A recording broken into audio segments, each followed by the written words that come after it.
What's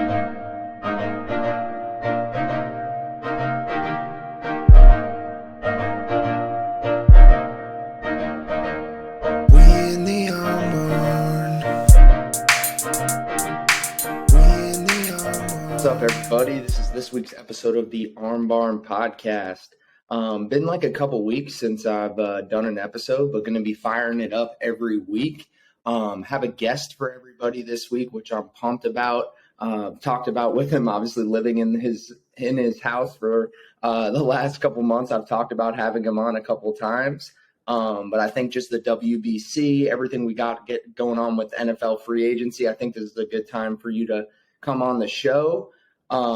He played Division II baseball at Tiffin University in Ohio. What year did you graduate there? What was that, 2015? 2015, yeah. 2015, he graduated from Tiffin University, played baseball there all 4 years. Had a pretty good career there. You guys made the playoffs, what, one time? Two.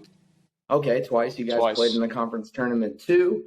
Obviously now he has moved on from that. He is now in law enforcement, which is awesome. Definitely want to have you back on to talk a little bit more about that one day. But yeah, does law enforcement now. Got the privilege of living with him and his kids for the last several months. Without further ado, welcome to the show, Nick, my older brother, Nick Calandra. What's up, Nick? What's going on?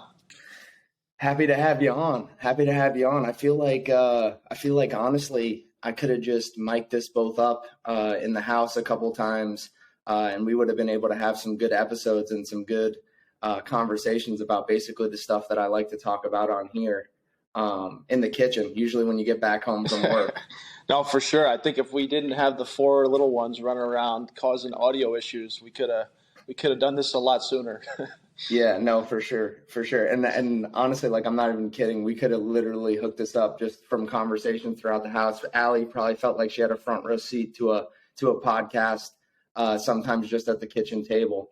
What's up, y'all? Thanks for listening to this week's episode of the Arm Barn Podcast. If you like G Fuel or would like to try the official drink of esports, use the code TheArmBarn at gfuel.com today. For my caffeine people, there's going to be some awesome products like the energy tubs and the energy cans. And then for my no caffeine people, there's also going to be some great products for hydration. So check that out today at gfuel.com and use the code TheArmBarn. But yeah, we got to go to, I'm super pumped. We're going to get right into the WBC, talk about everything that's been going on there.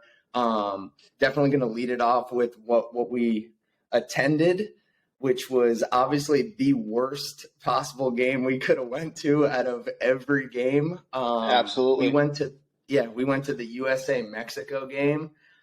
We took both boys. So, and my dad came as well. So there was, what is that? 5 of us? 5 of us. Yep. 5 of us rolled out. You even said, you've been out here in Arizona for a while. So you've even said, that's the busiest you've ever seen that area down there. So just crazy atmosphere. Definitely on the Mexico side was more of the crazy atmosphere, which is crazy. So let's talk about that for a second. What were like your original thoughts or your, first thoughts walking into that stadium, to that atmosphere? So first off, we showed up, a little over 2 hours early, thinking that, hey, that would be plenty of time for us to get in with the kids and we'd be able to get settled down. We did not realize that when we showed up that we'd have to walk 2 blocks down just to get in line to get in the stadium, which again, I work down there and I've never seen lines like that for any game. So that was wild. About the only thing that was easy about getting to the stadium was parking. Like literally we just found that random parking lot. That parking lot was good. Other than that, like that line was crazy. When we were rolling up, I thought we were going to, I thought it was going to kind of flow right in, be easy. We had to walk, like you said, like 2 miles. I'm not 2, I did the same thing. 2 blocks down, 2 blocks down just to even start the line. Right. So it was absolutely packed, but definitely more Mexico fans than USA, which is crazy, like I said. But yeah, keep going. What are your original thoughts walking in? The craziest thing to me was I knew it was going to – I was hoping for 50-50, thinking maybe it was going to be 60-40 Mexico fans to USA. I think when we got there, it was probably at least 70-30 Mexico fans to USA fans. So I thought that was wild, right? I mean, now that being said, they were totally cool throughout, right? We'll get into it, I know, in a little bit, but we were surrounded by Mexican fans. Yes. So, and they were actually totally cool, cheering for their own team. None of them were a problem. But No. it was just wild that obviously we're in the U.S. and it was a complete away game. Yeah. And I don't know if definitely the game helped it feel more like a Mexico favorite game in terms of like the crowd. Of course. So, I would want to say it was probably, because if it was USA winning, I'm sure it would have felt more like maybe 60-40 still Mexico. But yeah, no, it felt like at times it was like 80-20 in there. I could probably argue 90-10. Yeah. Like when you were in the bathroom for the first I forget that guy's name. Yeah, the first home run hit in the first inning. Yeah, the first home run hit in the first game. You were in the bathroom, but I mean that place went bonkers in the first inning. Went absolutely bananas. It was probably crazy from the bathroom. The whole place was probably roaring in there, right? Yeah, I knew it was a home run as soon as just based upon how the crowd was reacting. Obviously, of course, we take the two boys, and the 2-year-old has to go number 2 right as the first pitch is thrown. So just the way things go. Yeah, literally right as that guy came up to bat, basically, he was just like, "Yeah, I got to go to the bathroom." Went right. And then that's when he hit it. But lucky enough for you, and I say that completely sarcastically because that same guy, why can't I remember this guy's name? Probably because he spent 12 years in the minors and just got his shot this past year. I know. It's Meneses, right? Yeah. Meneses. Yep. Yeah, Meneses obviously later on in that game hit that huge home run for Mexico again. He hit 2 in that game, so you got to see that one. Yep. But just it felt like it was just like their moment. You know For what sure. I mean? It just felt like there was nothing we could do to stop this from happening. USA did come out a little flat. Very. Even in the game before that against Great Britain, I was like, what's going on? Like, we're supposed to be hype right now. Obviously, things have completely turned around since For sure. It's fired up. For sure. The intensity level has kind of been cranked up, but still in that group stage when we saw that game, like just the way they were running out on the field, the vibe was just not the greatest. Like, would you totally agree with that with a lot of the guys? Oh, for sure. We said it as soon as they went down. I think it was 3 runs, right, in the first inning. As soon as they were down 3 runs in the top of the first, we could immediately tell that they were completely deflated, or at least that's how it seemed.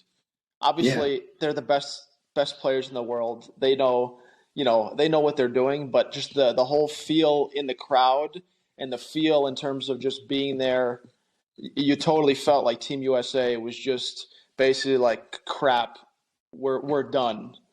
This is just their moment. Yes. They were almost like okay with just giving it to them. And I don't know if they weren't prepared for the away game on their home turf in their own home country. I don't know, maybe because obviously with Great Britain, like it didn't matter, Yeah, it probably wasn't a very intense vibe to begin with. No, but this one from the jump, instantaneously, it was clearly an away game for Team USA, and I just don't, maybe they weren't prepped for that, rowdy of a crowd, because it was crazy. Yeah, it was insane. Nuts. I would say they were in sync. Yeah, they were in sync with some chants. Yeah. I mean, it also too, the thing that I noticed, and feel free to, obviously you could disagree if you want, but the thing that I feel like was different, because I've even been to like a playoff game or two, things like that.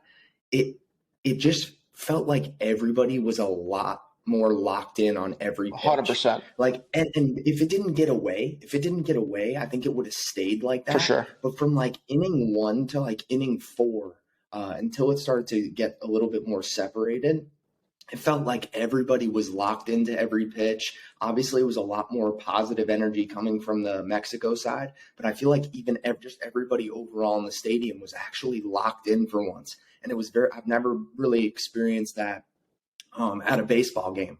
Attention high school baseball players, parents of high school players, and coaches of high school baseball. The Baseball Factory has a national showcase tour in all 50 states. These national showcases serve as a qualifier for Baseball Factory events. To get 10% off these national showcases, go to baseballfactory.com and use code CoachCalandra10. So which I thought that was really, really cool. But yeah, just vibes in terms of them running on and off the field weren't the greatest. No. Compared to Mexico, it was like they'd get the third out of the inning and it'd be like, let's go hit, like let's freaking go. And like no matter what, it was just no pep in the step, to put it as simply as possible. And we said too, we could tell immediately that the USA, especially on offense, was pressing. Like they were trying to hit the ball out of the park every single time. The approaches were not great. Obviously, like again, I'm prefacing this with they're the best players in the world, right? Yeah, like, nobody. You're not saying that they effed up or they were doing anything wrong. It's just more of like they needed to almost like soak it in, like realize the moment that they could be a part of. And then once that vibe started creeping in over these last couple games, that's where it's been like, all right, now they're locked in. Just that switch has been flipped a little bit. I think what was big was it seemed because like Mookie Betts in the game we went to, I think he flew out to center 3 times, and you could tell he was just not locked in 100% yet. And then when he led off the next game, I think he hit a liner to right field, and obviously just a single, right? But just the approach of hitting that liner to right field, it seemed like it set the tone for the rest of the guys in the lineup, saying like, hey, I don't need to do too much. We have the best lineup in the whole world. Let's just go out and just keep simple approaches, and we're gonna do big things, which obviously now they have. Yeah, completely turned around since then. Completely turned around since that game. Just last thing on that game before we move on to the Venezuela game, just in terms of it felt like in that game for some reason when that they would throw like a fastball. Patrick Sandoval would throw a fastball or a cutter like in the middle of the zone, first pitch, and they wouldn't even be thinking about it. Like they wouldn't even be thinking about it, and they'd be down 0-1, right? And then all of a sudden he'd throw a nasty back foot slider that they would swing at. Then all of a sudden they'd be down 0-2. It was like I just don't understand. Like I've never. Those hitters that are in that lineup, you don't see them that often. And that's, I think, what we're more saying. It's not like that they're bad. It's not what they were doing was sucky. No. It's more just like it was kind of weird to just see those particular guys, right. The guys that because we were even saying this is close to the best lineup as we could possibly get from the U.S. Yeah. You could, aside from maybe a couple guys that you'd rather in there. But generally, it's the best of the best. So that's what I think it more was. It was just more shocking to just see them so uncomfortable. For sure. I think the only argument you could make in terms of the lineup would be replacing Kyle Tucker with Aaron Judge. And that would be it. And that being said, though, Kyle Tucker's been outstanding this entire tournament. We're nitpicking here. We're nitpicking here. But I think you could, and then maybe Harper too. I was just about to say I would want Harper. Yeah. The thing I'm actually going to ask you, about this a little bit later, so we can cover it later. But I really think besides maybe those two guys, it's probably the best you could possibly get. For sure. Which is cool. But I'm going to ask you about some other things later involving this kind of topic. Okay. Here. But all right, let's move on to this United States-Venezuela game. Yep.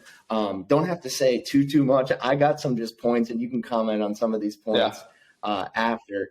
I thought it was hilarious because the pitcher who got the loss, I don't know why, I hated that guy. Dude. I hated that guy, that lefty. Yo, I don't know why, because after he got that out, he was because he got Kyle Tucker on a horrible. Two of them in the same at bat. Yeah. In the same at bat. Yeah. So no problem there, Kyle Tucker. That was totally, he got screwed. But after he gets bullshit calls, he's on the mound yelling all this stuff. And I was literally sitting here. I was like, I hope that there's going to be videos made about this dude doing this and then somebody just going off.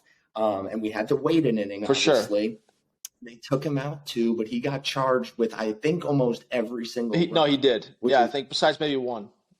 Besides the hitter, that's it. But he got charged with every single run.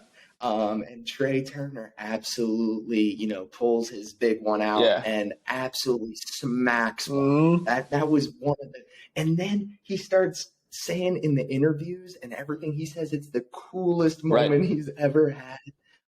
This dude hasn't he played in World Series? He's got a World Series win with the Dodgers. With the Dodgers, right? So you're talking about a guy who's won a World Series. I think he's been in two. That was talking about the coolest thing that's ever happened.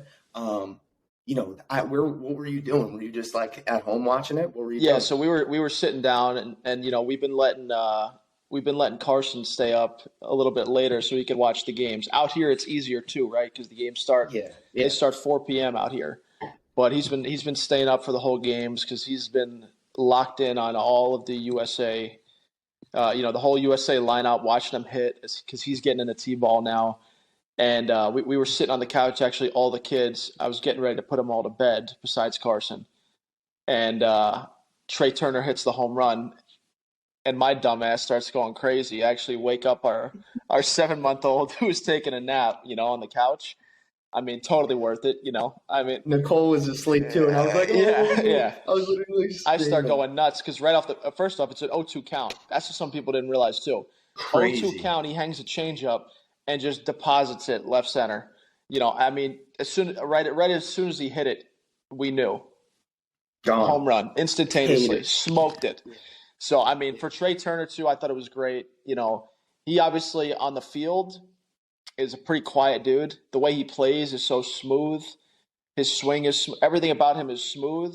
So to your point about that pitcher, I thought it was awesome that Trey Turner, the smooth guy who's quiet, and his play sometimes is flashy because he's crazy athletic. But I just thought it was cool that Trey Turner basically shut down that whole team. Yeah, but you know what fired me up too before he hit the bomb? What's that? Real Muto. Yeah. Did you see Real Muto? Yeah. Real Muto gets hit, and it was the lefty who was still on the mound. That's what made him come out the game. Yeah, he literally just he's just like okay. Yep. But yeah, all right. I feel like everybody on like social media and specifically TikTok always says this kind of crap. But I was literally sitting here, Nicole was asleep, and Trey Turner gets down 0-2. Yeah. For some reason, don't know why. As soon as he got down 0-2, I was like, all right, probably the next person up, I'll videotape. But I was like, screw it, just in case. So I pull up my phone, boom, literally during the 0-2 count, and I posted it on TikTok, like right when I did it. And it was like literally the actual video because the only swing that I got was the 0-2 bomb, awesome. Which was sick. Yeah, so I got that. And I was freaking fired up here. And Nicole, like I said, Nicole was asleep, but I thought that was such a cool moment. Awesome. Real quick, I texted our buddy Vinny right before, so it was the commercial break when they did the pitching change, and I actually texted him and I said that I was like, Trey Turner is about to pull out his dong and play the Star Spangled Banner, and then he and then he hits the home run. So he put it up on Twitter and whatnot, but I just thought it was funny. Yeah, that was really, really sick. That was unbelievable. That was unbelievable. All right, then Cuba. Cuba we waxed. Absolutely waxed. That was a joke. I kind of knew it. I didn't want to say it. Like I wasn't like speaking it out loud a whole ton. Just because I didn't want to jinx anything. I feel like this tournament's like a lot like March Madness in a way when it comes to, you just don't want to jinx anything. Hence, kind of that brings me to the DR totally sucking and totally choking because everybody was saying that they were like the best team ever assembled at this thing. And they completely choked, which is crazy. But Cuba, in terms of, I kind of knew Venezuela was going to be the game if we completed that game because Venezuela was legit. Their pitching was nasty. They were bringing in dudes, like random dudes throwing 100. So them winning that game was huge. I thought they were going to handle Cuba pretty easily, which they did. Nothing really. Goldschmidt had a great game. Who else? Arenado. Yeah. Trey Turner, 2 more. Well Trey Turner hits 2 more bombs. He's insane. I would love, and I'm sure most people would say this as well. And Trout, I don't think Trout hasn't played bad. He's played pretty good. Yeah. Played good. Outfield's been obviously fantastic. He's made every Yeah, play, had some good hits, gotten some rallies going. I would love for him to like have a moment for tonight. sure. That would be sick. For sure. It doesn't matter if it's in the first inning. I would love to see him absolutely crank one. I think that would just make everybody happy. I feel like that would just be good for baseball overall if Trout was the one who came up clutch tonight. But all right, moving on to tonight. Actually, no, quickly. Let's talk about Japan versus Mexico. That It's game wild. was crazy Another wild last game. night. Yeah, they were like, I didn't know. Like, I thought maybe one of them would just get deflated. It never Nope. happened. It was literally back and forth. It was crazy. There's a bunch of cool storylines in terms of like a lot of these teams. And I think Mexico is one of those teams with the Randy Rosarena Yeah. stuff. I know I texted you over. That is Yeah, it's wild. nuts. That He just got his citizenship there. Yeah. and he got his family Yep. out too, and they're now living in Mexico. Mexico. Crazy stuff. So I'm glad that the Mexican, I guess, government Yeah. decided. I think that's what it ended. Yeah, their The president. Mexican Yep. government decided to give him citizenship, so that way he could represent Mexico in the WBC, which I think is so cool. Verdugo, that moment, Yeah, that was last awesome. night, him ripping that double, that was sick. And he struggled I too. thought they were gonna. Yeah, he hasn't been playing Yeah. great. Yeah, so that was crazy. And I thought maybe it would take the wind out of the sails of Japan.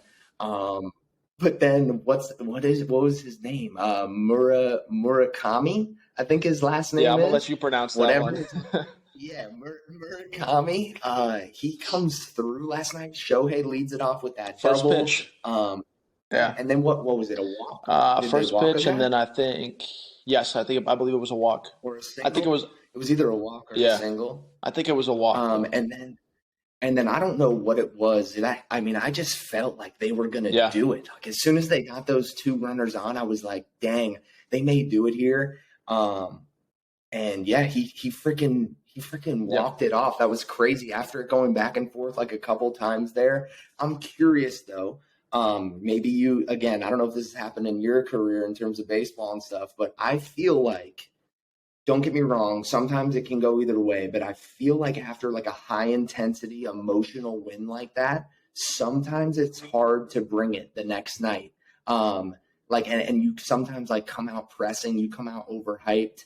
So I'm curious. Now Japan, don't get me wrong, that could most definitely not happen, and they could come out absolutely fantastic, but we'll see. I'm curious to see how it goes tonight. What do you think? What do you got? So what do you got on tonight? For tonight, I think, like we talked about in the Venezuela game, I think it's going to be big for the U.S. to put some runs up early. If they can get some runs early and Merrill Kelly can hold Japan down, at least a little bit, keep the game competitive and turn it over to our bullpen, I think we got a very good chance. I think, too, there's rumors Ohtani could be available out of the pen tonight for Japan. Don't know if that's going to happen. Obviously, Sasaki pitched last night. That dude's nasty. Nasty. And did you see, too, that when they were doing the videos with him, doing the slow-mos, he uses rosin, and then he's throwing 102, so it literally looks like the ball is exploding out of his hand. It's wild. It's crazy. So I thought that was nuts. It's crazy. But I think if the USA can score a couple runs early, Japan's not going to give up. But I just think getting into the back end of the USA bullpen is going to be tough because you got proven guys I also think going back to what you said is if we can get out to that early lead, like if we're up like 2 or 3 even, I think it's less likely we see Ohtani. For sure. So therefore, I would much rather not have to face Ohtani because like if it's a 1-run game and it's like the 8th, he's probably going to come in. Yeah, he's coming in because not only yes, obviously the risk of injury, we've already seen it with certain guys, but the upside of him coming in and shutting the door against Team USA, just in terms of like baseball, in terms of like videos, in terms of just the whole 9 yards, they're going to allow it. The Angels are going to allow it just for the hype for the season, like 100%. Because I don't know if you saw Lance Lynn, but he was saying how he's not allowed to pitch tonight. So he asked, and they told him that he's not allowed to pitch tonight. So some stuff there could be interesting. I'm curious to see what goes on. I'm curious to see the lineup. I'm looking here, and it doesn't seem to be up quite yet. But yeah, I'm curious to see the lineup. I'm actually really excited for this game tonight. Like I'm gonna text some of my calls and be like, hey, listen, if you want to watch the game, we can reschedule. Just let me know because I want to watch that USA game, which will be awesome. You guys are gonna watch it tonight? Oh yeah, too? we'll be tuned in from the jump. You know, they're saying that too. This might be the most watched game worldwide ever in terms of baseball. So I guess Korea had like I think 68 million watching the game. This kind of leads me. Kind of leads me into the questions that I want to talk about the WBC overall. Do you think there has to be there's no way that there's nobody that's doing this. But do you think like some of those older guys, right? For example, Jacob deGrom, Max Scherzer, who else? Verlander. Do you think some of these guys are sitting on the couch? And don't get me wrong, those guys have MVPs, those guys have World Series, Cy Youngs. So don't get me wrong. I don't think they're like losing sleep over it. Maybe now. Maybe for a couple days. Going into tonight, Going into tonight, they're probably wishing wouldn't mind being there for this. But there's got to be some sort of regret coming from a lot of these guys. Like would you agree I with think that? if we were able to give them some sort of truth serum, I think there's no way they don't have regret. Mike Trout talked about it for the last WBC. He contemplated playing, he didn't, and then he saw it on TV. Obviously, we go on and win it, and he is openly admitted that he wishes he would have played. So I think for guys like that, I would probably even say an Aaron Judge is probably like, hey, I wish I was a part of this. I don't know, because again, like some of them have been talking. I think Nolan Arenado said it.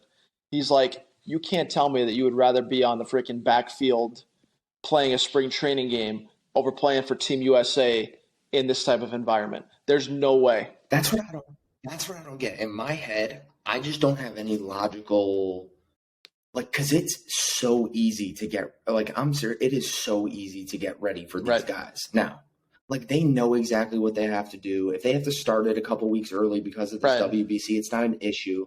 They all can go out to Arizona and do live ABs. And, obviously it's not game intensity, but in terms of, like, preparation of your body, you can run, you can do all that stuff to where it's not a huge injury risk. And that's why I don't understand it. I don't even understand it. Even going back years, guys not wanting to do it made no sense to me. And now with how big it is, you could literally – dude, Lars Nootbaar is because he did this. Lars Nootbaar, because he did this, went from a guy who's obviously, he's really up and coming. Player. But yes, he's up and coming, but he took his popularity, he took it and went and said, oh, I would need to be in the big leagues for another 5 years to reach this level of popularity. Okay, I'm just going to use this, and I'm going to not saying that's why he's doing it. But I'm just saying, like, that is a huge it's a real thing. What he's doing in terms of his brand, in terms of everything you want to create outside of baseball. It is so cool. I think that is one of the coolest storylines. His grandparents still live in Japan. Really, really just cool story overall, him doing that. And also, like, it's the first time this has ever happened on Team Japan. They've never let anybody on the team that wasn't born in Japan. Which I thought was pretty cool. So, I'm excited for tonight. I'm excited for sure. I totally agree. I think there's got to be some regret from some of these guys. Because, how cool would it have been to see Justin Verlander roll out against one of these here's teams? the thing, too, is, you're at spring training. We're seeing injuries every year. We're seeing major injuries even this year. Gavin Lux, even had Nimmo get hurt sliding into second. Lux obviously tore his ACL. His is real bad. But, like, injuries are going to be part of it. Would I rather get potentially hurt playing spring training down in Clearwater or playing, in Miami for Team USA potentially to win, win for your country? To me, it's a no-brainer. Obviously, I'm not one of those guys, but it seems like I think after this one, that's going to be the mentality going forward. Yes, because I think this is just the beginning of how big this thing is going to get. I think this thing is going to get huge because it's going to turn into, like, because I'm not a soccer guy, don't like soccer. We've never been a soccer guy, but you can appreciate what the World Cup is. Like, I appreciate what the World Cup is. I think that event in itself is cool. Like, I think the environment it creates, I think the countries playing against each other is just an overall good thing. So I always appreciate that. And I think this is going to start to trend towards meaning that much. And hopefully what I really hope is eventually, and I don't think this is anytime soon, I hope it eventually leads into the Olympics baseball meaning something, which would be sick if that happened eventually down the road. But yeah, no, for now, I think the WBC is going to be awesome.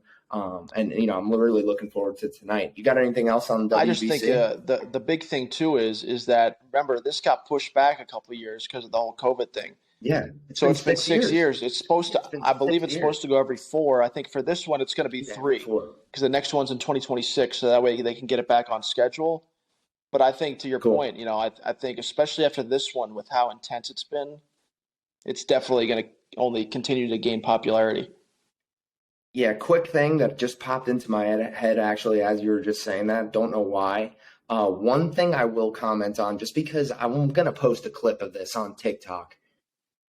Whoever owns Team USA, the branding, the logo, everything with the merchandise, okay? Everybody, listen up. Whoever's running that company, you guys are idiots. You guys are complete idiots because we went to the game, and I'm not a guy who has a ton of money. And I was looking, I was easy. I would have dropped $100 on some stuff. If it was easy, I would have dropped $100. And that's me. We're talking about families going to the game. We're talking. I would have bought maybe one other shirt for maybe Nicole, maybe. I went in there and I said, "This is the biggest disappointment I've ever seen in my life." Don't get me wrong. Did I still get a hoodie? Of course I did. I wanted it for the moment. I wanted it to remember the day. But I mean, the quality. It's ass. Horrible. How is there no Nike? Beautiful. I mean, I'm sure you can get some of the game worn stuff online, but still, how is it not there? How is it not there? The hats, garbage. How do you not have like a hat like this, but it's like Team USA or the WBC logo on it? Are you kidding me? They would have made $1 billion. They would have literally made $1 billion. And like, I don't. And understand. to that point, the shirt that I ended up getting, I literally have watched it one time, and it completely shrunk. It's a garbage quality shirt. Yeah. Again, MLB, wake up. Like, completely wake up. Like remember too, when we went, all the Team Mexico stuff was completely sold out. So number one, USA baseball fans out there, wake up and start going to the games when these come around. Okay? Because, you know, again, it was in Arizona, but still, Arizona's in the US. So USA baseball fans, show up. And 2, again, that shows right there. If you're selling out of a country's apparel, and it's garbage apparel, imagine if they would have good stuff. Everyone was willing to spend money. I totally went into that event willing to drop a couple $100 on stuff. I was ready. I was literally ready to spend my entire $100 Visa gift card that I got at Christmas, and then I would probably have spent another $100 of my own money if it was something worth it. There was nothing. There wasn't a dry fit shirt. There wasn't a dry fit hoodie. No, it was all basic there wasn't cotton like a garbage. Beanie. It was horrible. It was absolutely horrible. Whoever was hired to do that, whoever was hired to, don't get me wrong. I know there's budgets that they get given and stuff like that. So it's not completely on that person always. But, I mean, come on. Come on. I mean, what the hell? How do you sell out? Think about, how many more games were there after that? 2. 2 more games. 2 more games. So there was 2 more games there, and Mexico stuff was already sold out. 2 more games, 3 more days of games. Yeah, that's what I'm saying. Yeah. So Mexico stuff, USA stuff's all sold out on day 2. On this Sunday. Day 2. Day 2. Yeah. I mean, that is preposterous. It's preposterous. So that was drop the ball on that. But all right, we got about 15 more minutes here. Because I literally want to go into just one more thing here, just one more topic, which is NFL free agency, and I think it's appropriate. You have the Jets logo behind your back there. You're one of the more. You're not one of the more. You're one of the most loyal Jets fans I know. You like to try to, flip the switch and be on the believe side, which I think is to a fault sometimes, I got to. unfortunately. But that's just the way to stay positive. You got to. But all right, where's your head at? What with this Aaron Rodgers stuff? I mean, it's got to feel good to be in this situation. There's no ifs, ands. He's coming. It's just a matter of time, and the Packers need to realize that they're not getting a first. They're not going to get what they deem to be proper value for him. He's 39 and he threatens to retire every single offseason, which, again, I'm totally willing to take on. Bring him onto my team. I want him to be, QB1 for the Jets terribly, which is now, obviously, we heard him talk on the Pat McAfee show. He's coming. But it's just – which best show out phenomenal. There right now. I literally think it's the most entertaining – like sports show out there right now. It's literally the best because thing he ever. gets on there and he just talks like you're talking with your boys about sports. And it just so happens to his boys are really qualified to talk about those sports, Yes, and and just like overall it's so nice to see guys like because the other NFL players, the players that come on can trust him because he was in that situation and he's built it up now. So it's like AJ Hawk on the show, unbelievable. Like literally these guys are like so great. They like all like that show is so great. But yeah, it's been cool hearing their perspective on a lot of this free agency stuff because they read through it. You know what I'm saying? They what's the word? Is it like read between the lines? They've been there. Is the term? Especially with AJ and the Packers, he knows. Yeah. So like their inside scoop, not just on the Aaron Rodgers situation, but the questions to ask. What they can like kind of say because they know what the guys are going to be willing to say, basically. So like the questions they ask is really really cool. I think they're keeping a lot of like the insider guys. I think they're keeping them in check. Because they're realizing that they can't just say whatever they want now because Pat McAfee will have them on the show and literally let them speak their mind, basically. So it's like a nice balance that's created. I know I've been hearing him say a lot of things about like going to a network and things like that. So, but he says that the YouTube stuff and the free YouTube thing will always be there. So I hope that's true. And I hope that continues because that's for sure awesome. But all right, Aaron Rodgers. I think obviously you guys are getting him. You guys already got Lazard. I'm not afraid to say this. I personally think that puts the Jets as the favorite in the AFC East. Do you agree? Do you think the Bills? Do you think Miami? Who are you most worried about? I would probably say a healthy Miami. I'd be a little more concerned about. Right? You got Xavier. I think it's Xavier Howard, and you have Jalen Ramsey now. So that's two pretty legit corners on the outside, right? Now the caveat with Miami though is can Tua stay healthy for a full year? We haven't seen it. It hasn't happened. And I think now don't get me wrong. I don't like this, but like that I actually do think that Mike White signing is pretty significant because he's in that offense, he'll be okay. Like he'll be able to make the throws. He'll be able to do everything there. So they may be able to survive a couple games better than this year, but totally agreed. I think it comes down to how many games Tua can play. And if they that being said, though, I do think, right, if the Jets can nail this draft like they have, especially last year, even the year before, minus Zach, obviously, so far, the hope is you bring Rodgers in, he can sit for a year or two, learn from, who was his – well, yeah, for sure. Brees coming back, I mean, that's a no-brainer. I think if he's healthy, last year he would have proven that he's a top 5 back in the NFL. So, and then, too, you get – if Becton can come back, he's been looking good. Looks like he's got himself in shape. You get Vera Tucker back. Aaron Rodgers will bring somebody in. For sure. Listen, I'm hoping we get OBJ. I'll take him. Yeah, it'd be crazy. Well, I was actually, no joke, I'm actually going to bring up, we can talk about OBJ right now. I was going to bring him up quick because I was watching the Pat McAfee show and they had Orlovsky on. And he was saying how he actually likes them to the Steelers. And I was like, I would love that because for me, don't get me wrong, do I think that makes us like Super Bowl contenders? Probably not. At this point with the quarterbacks in the AFC. But what I think that does is I think it's going to give us a clear-cut picture if Kenny Pickett's going to be our dude even for the next 2 or 3 years. Because I think imagine we get Odell, we have this great team around him, and we still go, Right. 9-8. We're going to be like, okay, let's get somebody essentially. To that though. So I'm curious to see. No, to that, the only reason why I didn't think too much about Odell going to the Steelers is because you guys will just go in the 7th round and draft some guy that ends up being good. Yeah. So I don't think think the Odell thing is going to happen for that reason only. Because again, you guys seem to every year the Steelers will draft a guy in the 5th, 6th, 7th round, and all of a sudden he turns out to catch 70 balls, 1,000 yards, and it's like, come on. Yeah, and this is going to be selfish. But I personally think Calvin Austin could potentially be that guy. I mean, he was an absolute dog. He was an absolute dog. Disclosure, he's on your fantasy team. No, I said it's selfishly. That's why I said it selfishly.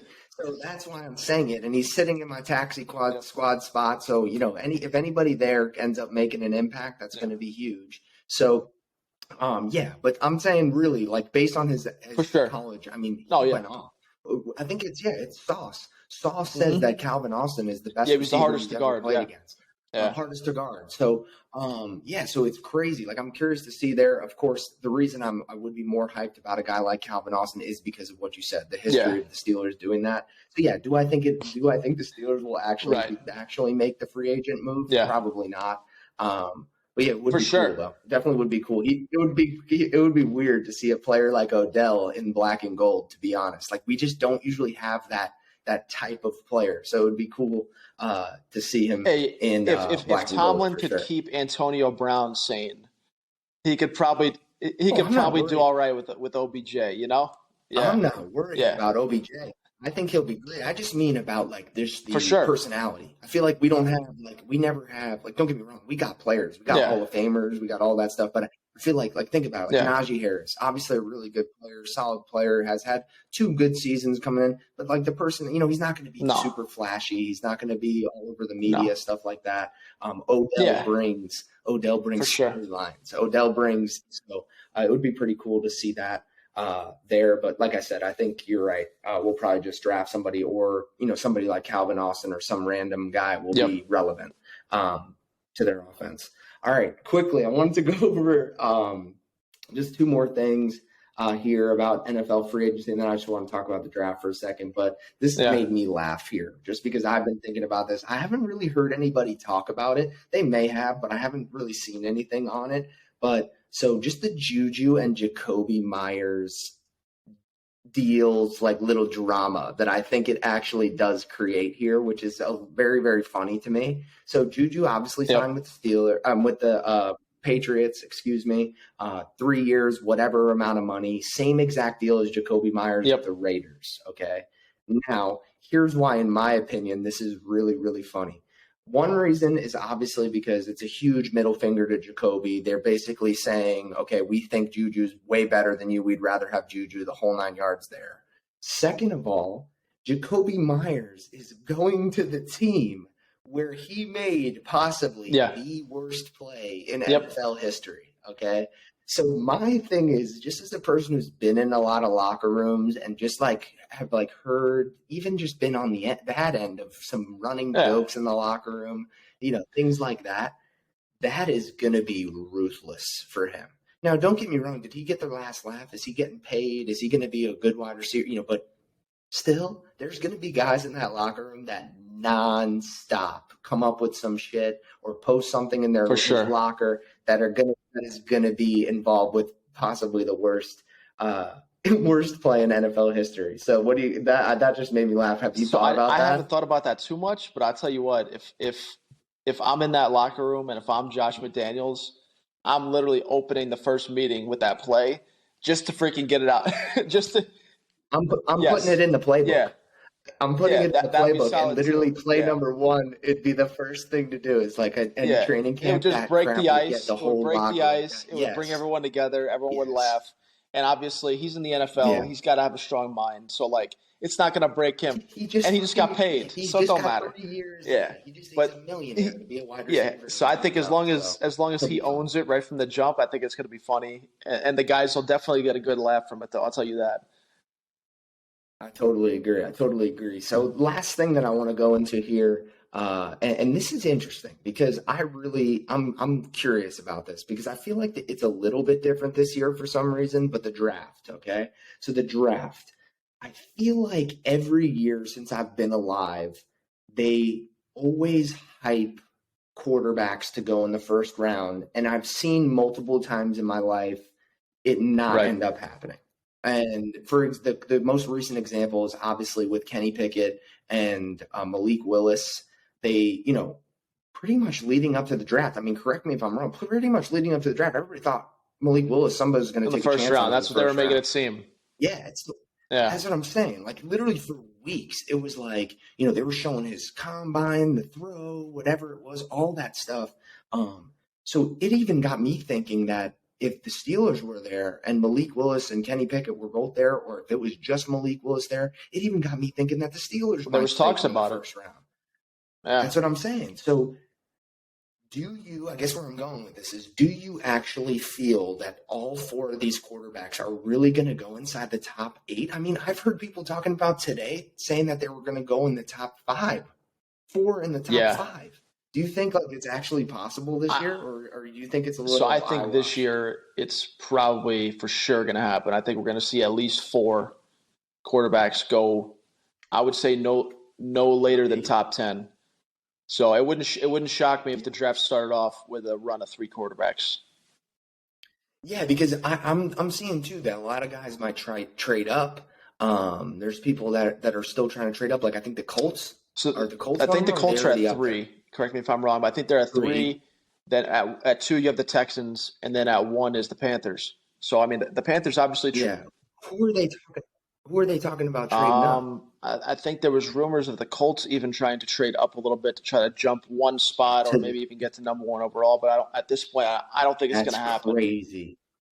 If it goes bang, bang, bang quarterbacks, I'm actually gonna be So shocked. Like that'll be crazy. So I'm curious to see there who you got. Who would you take 1-1? um, it's tough, right? So I think Bryce Young has shown throughout his Bama career, elite leader, elite playmaker, elite arm talent. The only thing with him that everyone agrees upon is his size, right? Yeah.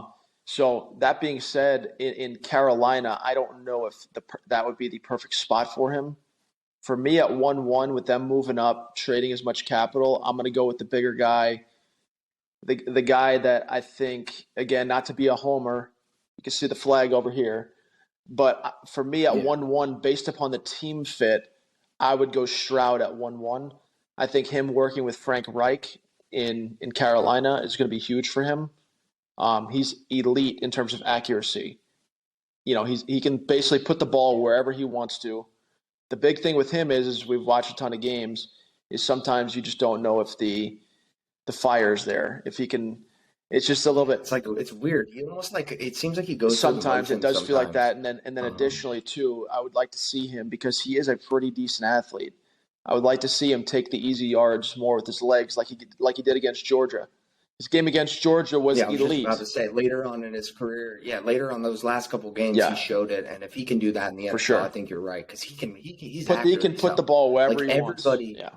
yeah, everybody has like every quarterback person that pretty much says that his accuracy is you can't question it. Essentially, I agree. I think they should go C.J. Stroud 1-1, and then after that, it's kind of just I feel like it depends on the team. Like I don't agree with Mel Kiper very often, to be honest with you, but I saw him today talking about Anthony Richardson to the Seahawks, and I think that would be literally perfect For sure. football. For football reasons, I think Anthony Richardson to the Seahawks would be great. I just think good organization. Geno Smith can play for this year and the next year. I mean, I can't believe I'm saying that, to be honest with you, but I am saying that. He's putting his time. He sat behind a bunch of good quarterbacks after not having a good stretch in New York, obviously getting punched in the face, getting his jaw broke.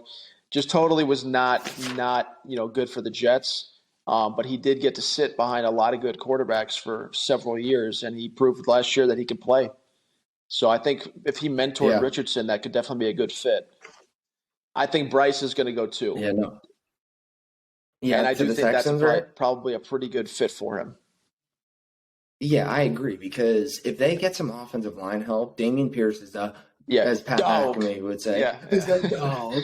yeah, So yeah, I mean, he is an angry runner. I'm sure we're going to yeah. see him on that Good Morning segment for Good Morning Football segment for sure. But yeah, no, I totally agree with everything there. I'm worried about Will Levis. I I'm agree worried too. about Will Levis because at least Anthony Richardson has the freak Yeah, athletic ability. I'm worried about him too in that aspect because of his yeah, numbers in college. But like Will Levis, like he's talking about a cannon, he's talking about all this. I'm curious to see how he throws on his pro day. Maybe he shows it yeah, off a little bit better, but I didn't love it at the combine. I don't really look into that too much, but still, I just don't think he's that great. But we'll see. yeah. I agree on him. All right. All right, last thing here, and then I'll let you go. I was going to have 3 questions here, but we'll just go this one because I think it kind of just sums up the show pretty good. All right. So would you Uh-oh. rather, okay? Would you rather the Jets win a Super Bowl with Aaron Rodgers, I guess either Yeah. this year or next, and then never make the playoffs again in your lifetime, or don't make the playoffs with Aaron Rodgers for the next 2 years, but then make the playoffs every year with Zach Wilson, but never win a Super Bowl? I got to take the Super Bowl. I have to because hear me out. And then you're just Yeah, but right hear back me to out. hell. But hear me out, right? So I think every Jet fan could probably agree with this. You get me the pinnacle because all I'm asking for is one in my lifetime because I'm used to us Yeah. sucking every year. So it would just be It would just basically be where like I'm at it would now. just be for the rest of your life though, but you don't know, so you wouldn't Yeah. know it. So like it'd be like you'd be just chasing. You'd just be chasing what you had with those 2 Totally. years of Aaron Rodgers. But for the again, that's rest what of I've your been life. chasing for my whole life right now. I'm petrified. Don't get me wrong. I trust the Steelers. I have no reason not to trust the Steelers at this point, but 5 years from now, I could be Yep. even more petrified. So I am legitimately petrified that I have already had my best years Right. in the NFL. Yeah, Hall of Fame quarterback. literally You guys had a Hall of petrified Fame for quarterback this. basically your whole time growing Now, don't up. get That's what I'm literally. I saying. can't like I don't think Right. there's been a And for time me, it's the opposite. without it. So No quarterbacks. yeah. So I Yeah. believe. I'm not saying like I'm not going to sit here and say Kenny Pickett's going to be a Hall of Famer quite yet, but I believe we're going to be okay. We'll at least compete with our team, with our roster. But I'm curious. I'm curious to see. So I don't blame you taking the Super Bowl with Aaron Rodgers, but yeah. Nick, appreciate you coming on the show. Definitely have you on again because we could always talk sports, always go over some things, and I even had to cut it short a little bit. There's a couple other things. Save it for the next one. But awesome show. Appreciate you coming on. Thanks everybody for listening to the Arm Barn Podcast.